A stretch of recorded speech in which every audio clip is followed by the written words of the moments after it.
ایک مشرک رسول اللہ صلی اللہ علیہ وآلہ وسلم کی خدمت میں حاضر ہوا اور بڑی بدتمیزی سے بولا، یا محمد صلی اللہ علیہ وآلہ وسلم، آپ صلی اللہ علیہ وآلہ وسلم بہت نرم مزاج اور خندہ رو تھے۔ آپ صلی اللہ علیہ وآلہ وسلم نے اس کی طرف دیکھا اور فرمایا، جی بولیے۔ اس نے کہا، مجھے تیری 3 باتیں سمجھ نہیں آتی۔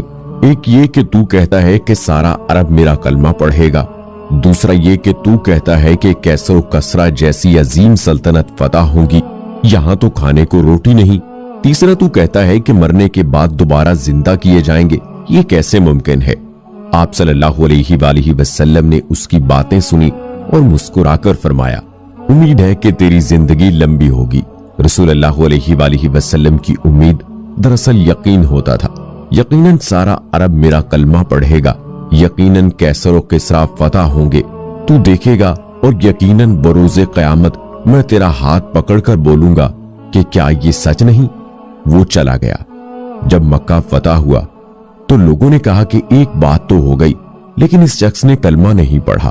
جب حضرت عمر رضی اللہ تعالی عنہ کا دور خلافت آیا اور ایران فتح ہوا تو یہ شخص مزدوری کر رہا تھا، اپنا اوزار اٹھا کر مکہ چل پڑا اور اس نے کلمہ پڑھ لیا۔ یہ شخص بے حد مسکین اور غریب تھا۔ جب بھی یہ مسجد آتا تو امیر المومنین حضرت عمر بن خطاب رضی اللہ تعالی عنہ اس کے احترام میں کھڑے ہو جاتے۔ لوگوں نے کہا کہ آپ اس معمولی شخص کو اتنی اہمیت کیوں دیتے ہیں؟ تب حضرت عمر رضی اللہ تعالی عنہ نے فرمایا کہ جب یہ پہلی مرتبہ رسول اللہ صلی اللہ علیہ وآلہ وسلم کی خدمت میں آیا تھا، میں بھی اس مجلس میں موجود تھا۔ آپ صلی اللہ علیہ وآلہ وسلم نے اس کا ہاتھ پکڑ کر فرمایا تھا کہ میدان حشر میں تیرا ہاتھ پکڑ کر پوچھوں گا کہ کیا یہ سچ نہیں ہے؟